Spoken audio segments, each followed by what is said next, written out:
What's going on, Los Angeles? What is up, Ramley? Welcome to the Rams Skinny here on the LA Football Network.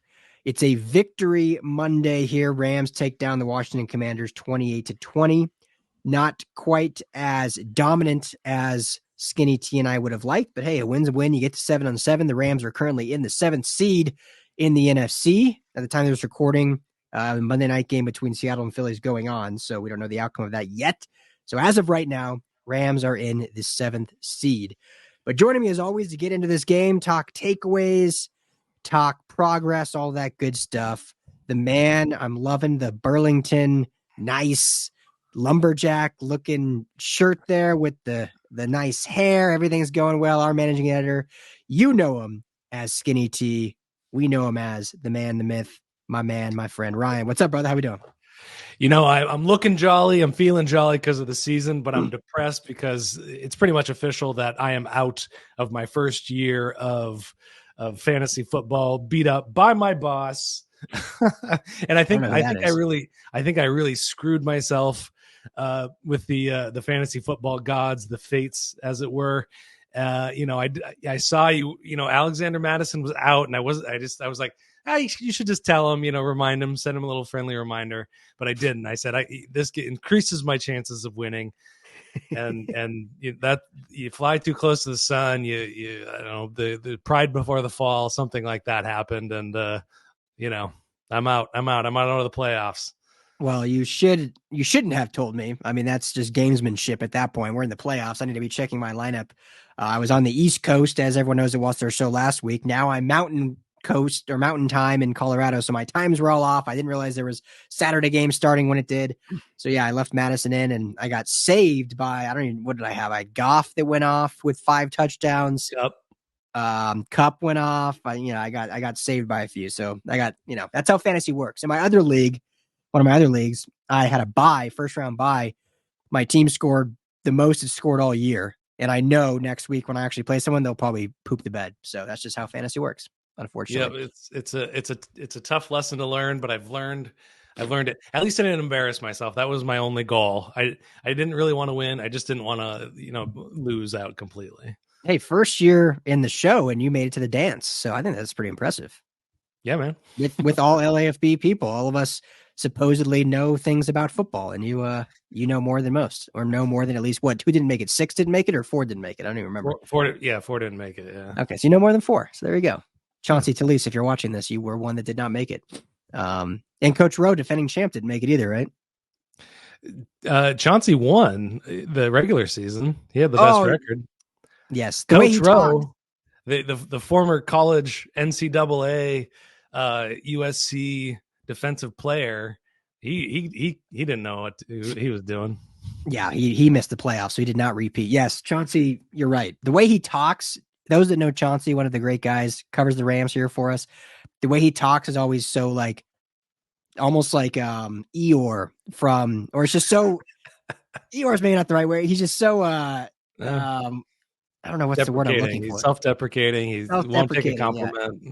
So I didn't know without checking all the time, I didn't realize he's in first place. So anyway, my apologies, Chauncey. You're actually in the playoffs and moving forward. So anyway, speaking of playoffs, our Rams, and I apologize if you hear me, I'm battling a cold, so we'll try to get through this. But as it stands right now, as I mentioned, in the playoffs, 7-7, 28-20 victory over the Washington Commanders. They do cover, barely Skinny T, but they do cover. Before we get into our 3,000-foot lens takeaways, show is always brought to you by our friends at Underdog Fantasy. Go to UnderdogFantasy.com or the Underdog Fantasy app in the App Store, Google Play. Sign up. First deposit, use our promo code RAMSLAFB. That's all one word, RAMSLAFB. You're going to get a match bonus up to $100. That's free money to play with in the Pick'em. Pick 2 to 5 players across any sports spectrum. They got everything at Underdog. Have some fun. Pick the over-unders. Win some money. You can 100x your money. They say 20 times. You can 100x it if you play some of those wild options. So Underdog Fantasy, promo code RAMSLFB. Tell them the Rams Skinny sent you. 3,000-foot lens, Skinny. Give it to me straight, no chase. What'd you take away from this one? You can just break this down to the good and to the bad. You know, we had been talking up this defense, saying, "Wow, they've just batting, punching above their weight, and just bending but not breaking." But then on the good side, you got just a phenomenal performance by Stafford, Cooper Kupp. Other than 2 fumbles, Kyren Williams had 152 yards on the ground. Four games in a row, I think he's over 100 yards. I don't know the last time that happened in a McVay offense. So we saw a lot of good. We also saw some bad. We saw Derion Kendrick getting roasted like he's never been roasted before, and that man has been under the fire. He's been he's and I think teams have discovered a bit of a formula for beating this defense, which is going up over the top. And Jacoby Brissett comes in, and that's all he's throwing is just deep bombs, trying to get back into the game and doing a pretty good job of it. At the last little bit. So that's just kind of it was a weird game. Havrisik missed another field goal or extra point, one of the two. I think it was a field goal shorty. Yeah, I would have hit my score prediction right on for the Rams had he done that. So that would have been nice, but not neither here nor there at this point. But 7th seed, they have the tiebreaker over Seattle and most of the rest of the NFC teams that they've played. So they are in control of their playoff destiny going forward. And looking at their next 2 teams, I'm getting ahead of ourselves here, but this Rams team is just better than the Saints and the Giants. So I like their chances for securing themselves into a 6 or 7 seed. If they're that 6th seed, there's a chance that there's a Goff, Stafford, Lions, Rams reunion, just which would blow all of our brains up, I think. So yeah. It'd be a lot of fun. That Lions offense looked mighty good on Saturday night, but they've also had looked pretty bad the previous few games. That's the beauty of the NFL. For me, I don't want to be too critical here because obviously the Rams, I think, are a better team than Washington. This was like a must-win game. You would have hoped it was a little more dominant. We talked in the preview show. That was what we were looking for was, hey, we needed to win, but we also want to see a dominant win. They were up at halftime with a fairly dominant performance, shutting out the Commanders, so I like that. They let them back in late. Don't love that, obviously. Everything you said, I don't need to rehash it. The fumbles from Kyren can't happen. 2 fumbles, critical in games, keep teams in games. Can't have that down the stretch against better football teams because they'll make you pay. But at the end of the day, it's the NFL. It's any given Sunday. As undermanned perhaps this Washington team is, they're still an NFL football club. It's not like in college where you get to play Chattanooga State in week 17. Like all 32 teams can beat one another when given the opportunity. And would I have liked the Rams to do some other things better? Yes. Would I have liked some performances look better, i.e. Derion Kendrick, probably the most notable? Yes. Do those need to continue getting cleaned up? And it's weird saying that now, this many games, 14 games into the season. Yeah, it's not ideal. But like we said on the recap against the Ravens, not to just keep rehashing, but with the youth of this team, we knew it was going to be an inconsistent squad. Like you get consistency through veteran players, veteran leadership, doing it every single week, been there, done that. That's how you gain that consistency. When you have so much youth and inexperience, there's naturally going to be inconsistency when you have guys starting for the first time that haven't. So I'm not giving them an excuse. If this was against a Ravens team, they probably would have lost. If this was against the Lions, they probably would have lost. But they played their opponent. They won the game. They move on to 7-7, and they're back in not only playoff contention, but as it stands right now, in the playoffs. So they did what they had to do. They got the job done. They got a short week now against the Saints, which obviously we're not going to touch on now. We'll talk later in the week. But hats off to some of those guys that they got the job done. So, what did you think of let's talk about the offense. I know 28 points doesn't seem like a lot. We were hoping both for more. The missed field goal would have put him at 31. But I thought overall the offense looked pretty dang good. I mean, Stafford looked elite. I tweeted a clip going around that's one of my most engaged clips. Thank you, everyone that follows me. That was nice. But Stafford looked good. Cooper Kupp looks like Cooper Kupp yet again. Puka Nacua was involved. Demarcus Robinson involved. Just your thoughts of the offense overall. Yeah, they're trending in the right direction. And, we wanted to see this kind of 30-point a game performance, and that's what they're putting on tape every week. And you're just seeing the benefit of complementary football when everything's just working together, the play calling, the running game. Higbee had a fantastic game. No, I don't think he had a drop. He caught several big passes and he looked healthy again. So I think that, this is exactly what we thought this offense could be. That especially the first Kyren fumble, they were on the 21-yard line, I think, when he coughed that up. Yeah. So they're just driving down the field, and it felt like they were just driving at will on those few drives. So, I think there's a few things you got to clean up. There's, great opening drive, drove all the way down, once again, down the field, got in scoring position, got in the red zone, and kick a field goal. Yeah. You just want to see something more dynamic there. You use your workhorse, you get down there, your workhorse back, you get down there, and then just some, couple of, not even really interesting passing plays that are called there. So, we can nitpick, but this is the offense that we wanted to see. So my hope is that, everything's trending, the offense is trending in that direction, and this defensive trend that we're kind of seeing against Washington, that's not a downward trend, that was just a blip on the radar this last game. Because I think the defense played well for, 3 quarters, 3.5 quarters or so. But what are your thoughts on the offense? Yeah, I was pleased. I mean, I thought Sean McVay called a hell of a game. It was very well balanced.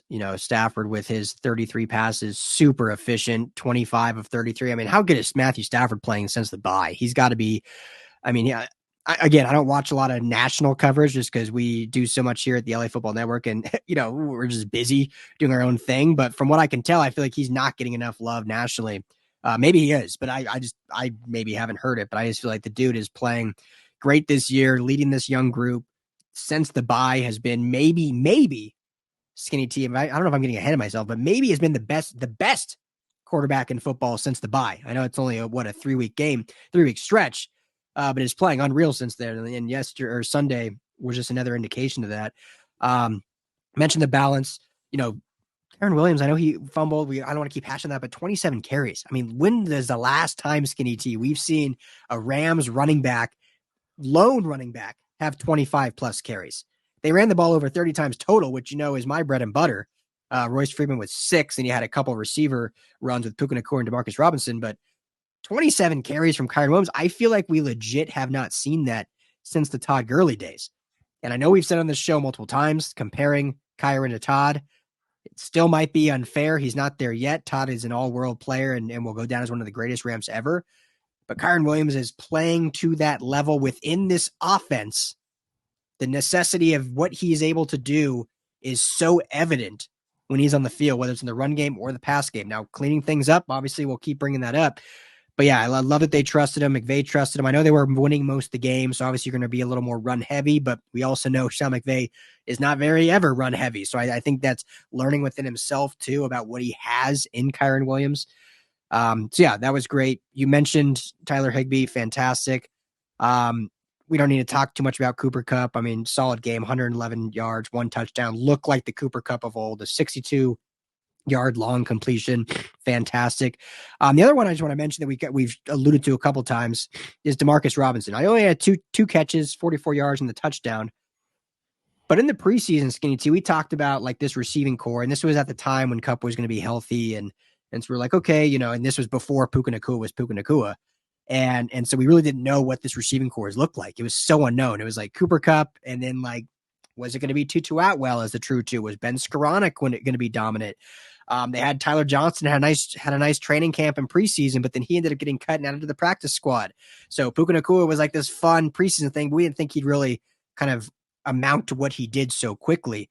And both, I were like, hey, Demarcus Robinson is this guy that's played in the league 6-7 years. With the Chiefs average, roughly 400 to 500 yards per season. So there's some consistency there. There's some veteran leadership on a team that needs that. and he just wasn't involved early on. Even with Kupp out, he wasn't involved. And obviously we know what happened with Puka Nacua, but it's so great now seeing him get more involved. Again, only 2 catches, but now this is 3 weeks in a row, I believe, with a touchdown for Demarcus Robinson. You can see him etching his name in this offense and what it adds to them, because Tutu Atwell now has been out 2 games, right? He's missed the last 2 games, Tutu. So he went down during the Ravens game, yeah. During the Ravens game, correct. But you're seeing now not only the depth and dynamism of this receiving core, but you're seeing the versatility of it too. Because you have when Tutu's back, you have that speed. Puka Nacua and Cooper Kupp can kind of do it all, and Demarcus Robinson can be more your jump ball guy and kind of your cone route, if you will, to the corner of the end zone. So they're getting really good versatility, and I just love seeing Demarcus Robinson kind of become that receiver that you and I thought he would be. Took 14 weeks, 13 weeks, whatever, but here we are, and that's the time you want him to get hot. So shout out to Demarcus Robinson. Yeah, 100%. And I think that the last point you made there is probably the best thing for them, especially heading into the playoffs, where, this is the time that when teams are getting hot and heading into the playoffs, that's when you can, go in there and pull a game away from the Lions or get a game from the Eagles. And, having multiple receivers that just know what they're doing out there, can run the routes, got the full tree. That's all McVay needs is just 3 guys, 3 guys plus Higbee and Kyren, and I think, it'll be interesting to see. Tutu's cleared concussion protocol, and he'll be back kind of in the mix. So, McVay likes to have all the same guys out there so they can move quickly and that everything looks the same. And so it'll be interesting to see, which guy he likes right now in week 16 that we're heading into. 16, yeah. Yeah, but I looked into the kind of numbers, just a quick glance at Stafford's numbers since week 12. Stafford is number 2 in the league in EPA per play, behind just Brock Purdy. So that's good. He's one of the best. I mean, Purdy's getting a lot of conversation about MVP, which is a funny conversation to kind of track within the national media. Some people think he's just Shanahan's puppet. Some people think he's Joe Montana reincarnated. And, those are just fun conversations to just watch the hyperbole go all over the place. But, Stafford, we were in Arizona last year for the Super Bowl. Just talking to media members, just like, you and I are, just kind of chopping it up, and nobody's giving Stafford any love whatsoever. Yeah. And that's just kind of way it has always been in his career. And it's so hard to kind of understand exactly why. And, some of the turnover numbers is maybe why, but he's had 0 over the last 3 games and just 9 all season. And so, yeah, in terms of, he's just a gunslinger, just a big arm and nothing in the head. It's like, this guy is legit one of the most experienced quarterbacks in the league right now, and still one of the best, and still got the arm talent that he needs to have. So, we'll bang the table, until we're blue in the face. But I don't know if anybody's listening out there about Stafford. Yeah, clearly not. And him needs that. And then I think, look, let me ask you this right now. I'm not even going to pose what I was going to say. Right now, through 15 weeks, I'm putting you on the spot, so you got to think quickly. Who's your coach of the year right now? Like when you look at, I'm just going to throw it to you. Who's your coach of the year right now in 15 weeks?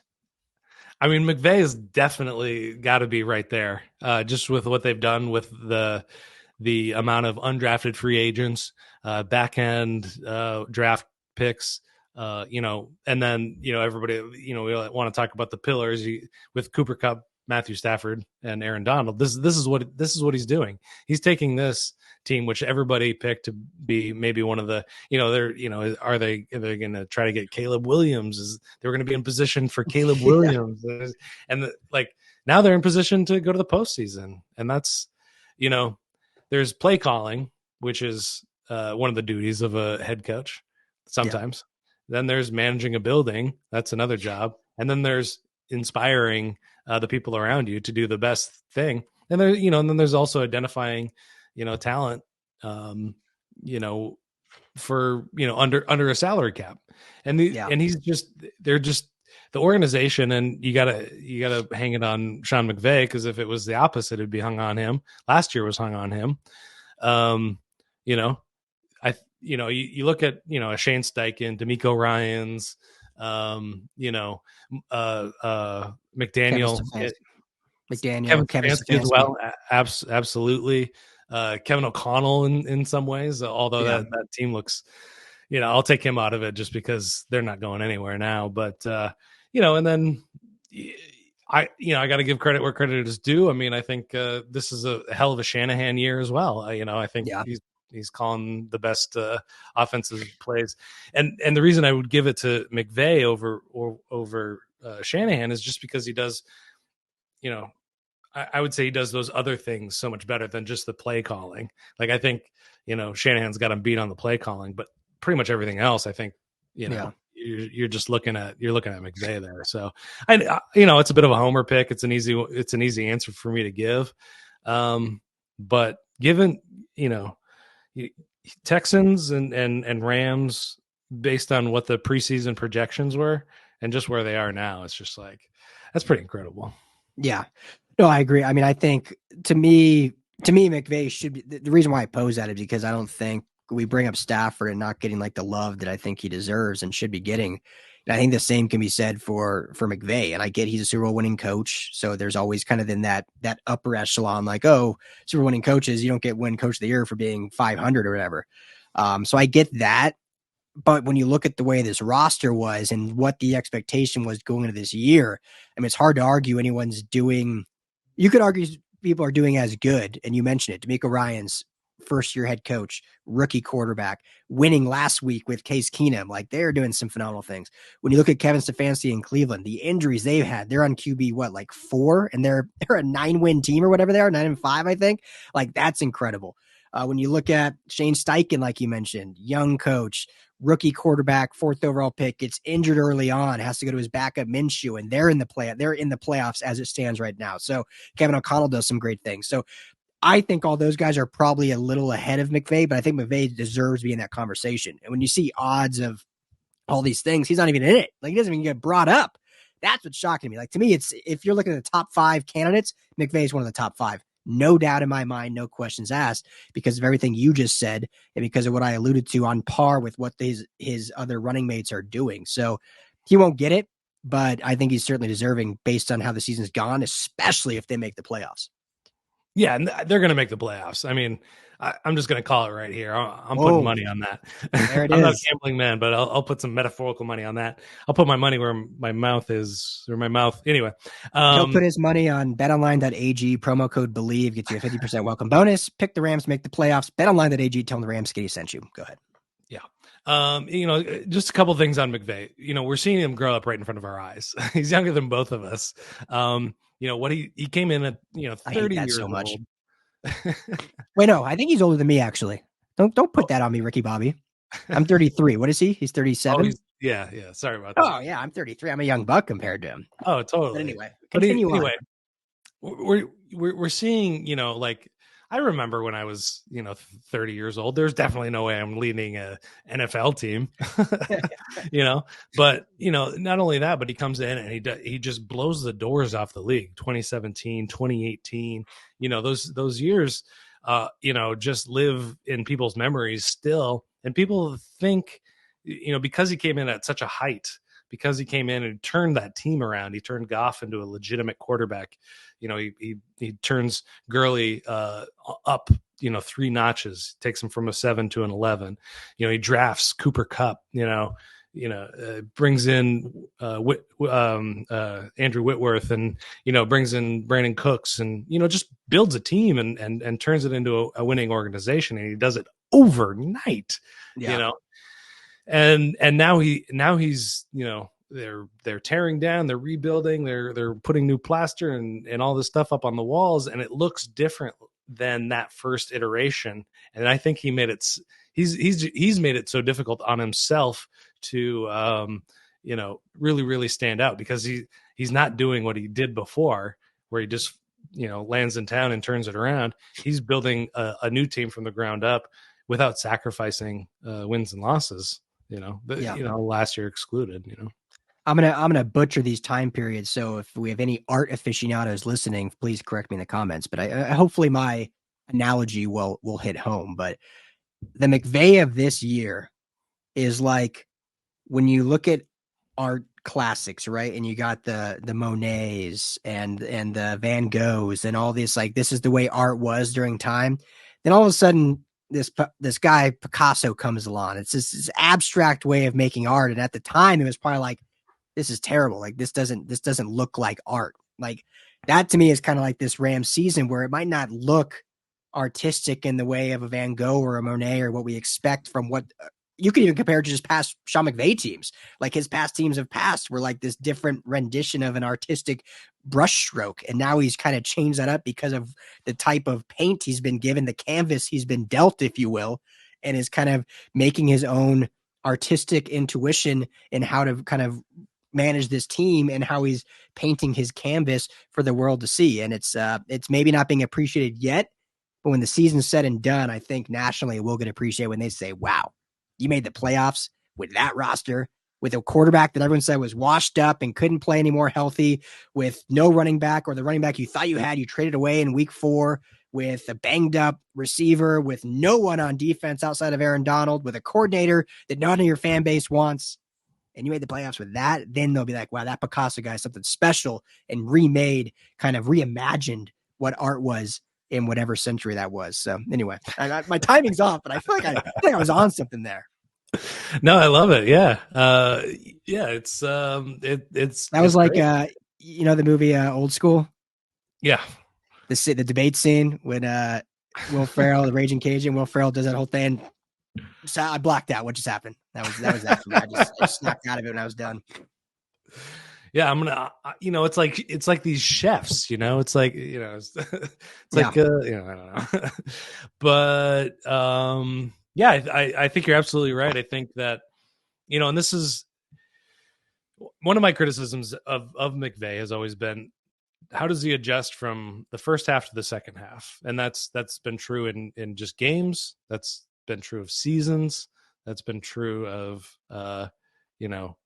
even drives. And I think this year the fact that he's been able to he shifted away from his beloved outside zone running game into a gap scheme, and that's what Kyren Williams is just exploding with 300 yards before contact this year. He's not getting touched. It's just just changing up how you do business. That's not easy. You've been successful doing it this way. We just got to get those guys to do it my way. But the league is going this way, and he shifts with the league. And, that's you look. I don't like the Belichick conversation just because I have so much respect for him and everything that he's done in the league. And but he's not shifting. He's not adjusting.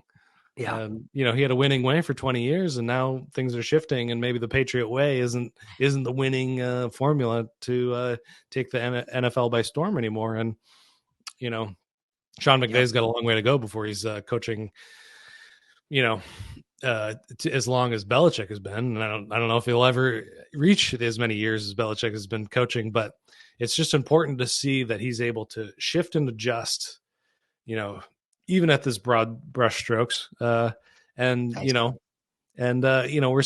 that he can win games in the second half of games and things like that. So, yeah, I think Coach of the Year for Sean McVay. I love that.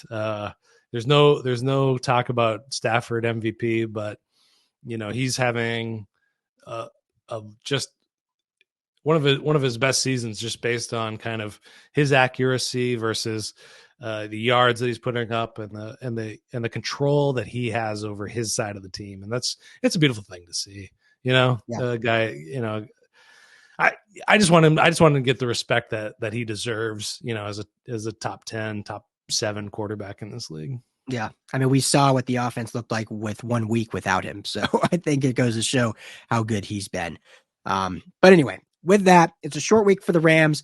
They got the Saints coming up on Thursday. We'll see what we can put together. Obviously, it's got a holiday week So we may be a little out of commission, but we'll do our best to get something up. Obviously, we got plenty of content over at LAFBnetwork.com. So all your Rams coverage you can find there. If you're on YouTube, watch on the Rams LAFB YouTube. Please hit that like and subscribe. We certainly appreciate it. If you want to chat on Twitter or X, whatever you want to call it, at RL Anderson LAFB, at Ryan Dyrud LAFB, at LAFB Network, or all of the Rams specific channels are all Rams _ LAFB. Easy to find on Twitter, Instagram, TikTok, YouTube, all of the above.